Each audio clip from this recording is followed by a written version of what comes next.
అందరికీ కూడా శుభోదయం అండి. అందరూ బాగుండాలి, అందులో మనం ఉండాలని కోరుకుంటూ మీ కవిత. ఈరోజు నేను కట్టుకున్న శారీ అయితే నాకు ఇలాంటి శారీస్ చాలా ఇష్టం అనమాట. కోలం శారీస్. మీలో ఎంతమందికి ఇష్టం ఇలాంటి కోలం శారీస్? ప్లెయిన్గా వచ్చిన బ్లౌజ్, దానికోసం అయితే ఇలా వర్క్ చేసుకున్నాను నేను. మనం ఏంటంటే క్రియేటివిటీగా బ్లౌజ్ కొంచెం మంచిగా చేసుకున్నాం అనుకుని శారీకి అయితే లుక్ మంచిగా వస్తుంది. ఇదిగోండి, మనం మార్కెట్కి వెళ్ళి ఏమేమి తెచ్చుకున్నామో చూపిస్తాము. సాటర్డే వెళ్ళినప్పుడే ఇలాంటి జంక్ ఫుడ్ అయితే తెస్తాం. నార్మల్ టైంలో అయితే అసలు బయటికి వెళ్ళినా తెచ్చుకోమన్నమాట. ఫ్రూట్సే తెచ్చుకుంటాము.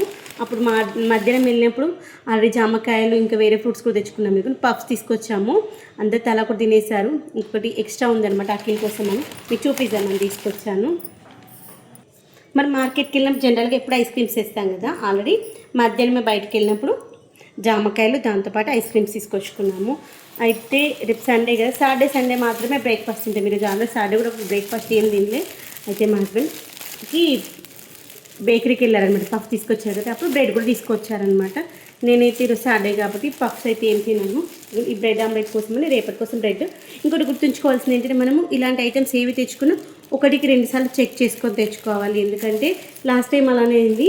ఎప్పుడైనా ఈ కవర్లకి వెళ్ళి తీసి పక్కన పెట్టుకుని నేను ఓపెన్ చేస్తాను. మొన్న అట్లా ఓపెన్ చేయకుండా డైరెక్ట్ అదే కవర్లో పెట్టి ఓపెన్ చేస్తా. తీరా చూస్తే ఇక్కడ మొత్తం బూజు వచ్చింది. ఇక్కడ వరకు బూజు వచ్చింది.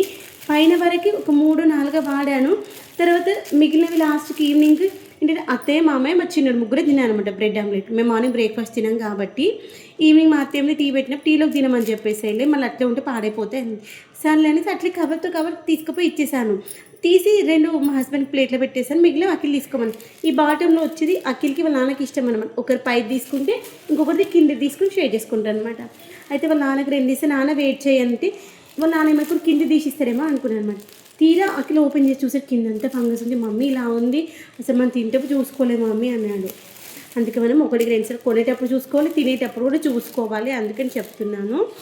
ఇదంతా 50 రూపీస్ 60 రూపీస్. ఇదిగోండి సొరకాయ. ఇంత బాగుంది, నాకు ఇష్టం సొరకాయ. ఈ మధ్య నాకు ఇష్ట అయింది, నా సొరకాయ ఇష్ట అయింది. కానీ సొరకాయ కర్రీ కుదరట్లేదు. అది తినాలని ఇష్టం కూడా తగ్గిపోయింది. సొరకాయ 30 రూపీస్. ఎక్కడో 10 రూపీస్ మిస్ అయిపోయినట్టు. మార్కెట్కి వెళ్ళినప్పుడు అయితే నేను 1-2 సార్లు చెక్ చేసుకుంటాను. అమౌంట్ ఎంత అయిందని క్యాలిక్యులేషన్ చేసుకుంటాను. 10 రూపీస్ మిస్ అయినట్టు అనిపించింది. సొరకాయ 30 రూపాయలు. ఇదిగోండి కీర 50 రూపీస్ కేజీ. హాఫ్ కేజీ అయితే 30 అన్నారు. నేను కేజీ తీసుకుంటాను ఎప్పుడైనా. తర్వాత వచ్చేసి ఈ యొక్క carrot 30 rupees half KG, KG 50. తర్వాత బెండకాయ వచ్చేసి 30 రూపీస్ అనమాట. హాఫ్ కేజీ తీసుకున్నాను. తర్వాత వచ్చేసి ఇదిగోండి, సారీ అక్కడ నాకు 30 ఇచ్చారనుకున్నాను, 70 ఇచ్చారు. ఓకే, ఒకసారి చూసారా మునక్కాడలు ఎంత బాగున్నాయి చూడండి.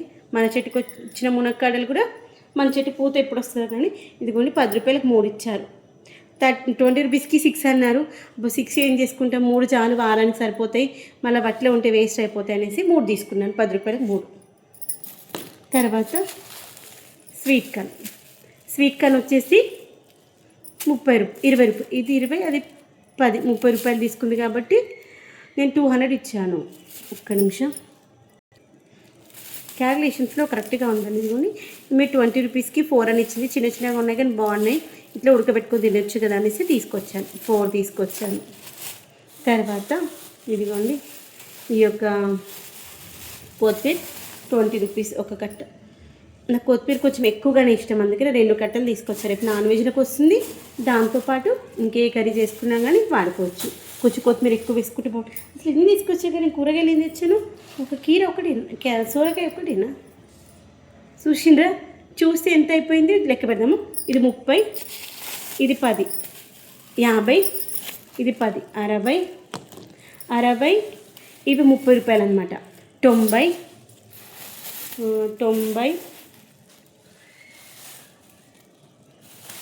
90 అయిపోయింది. ఇది 30, 120,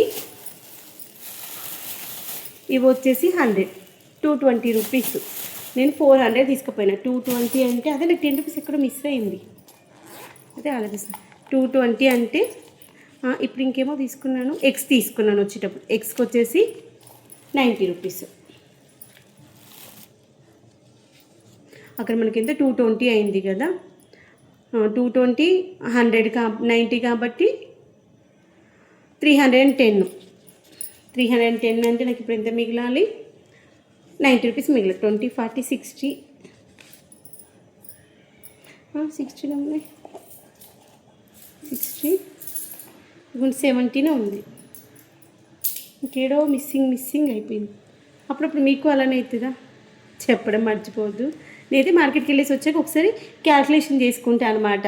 నా దగ్గర నేను ఎన్ని తీసుకెళ్ళాను, ఇంకెంత మిగిలింది, నేను ఇంకెంత ఇవ్వాలి అనేది అయితే ఒకసారి క్యాల్కులేషన్ చేసుకుంటాను. నాకు మిగిలింది అంటే 20, 40, 60, 70 రూపీస్ మిగిలింది. 70 రూపీస్ మిగిలాయి అంటే నేను 400 తీసుకెళ్ళాను కదా, 370 రూపీస్, 330 రూపీస్ అయినట్టు మనకి. 330 రూపీస్ అయింది. ఓకే ఫ్రెండ్స్, బై 10 రూపీస్ ఎక్కడ మిస్సింగ్.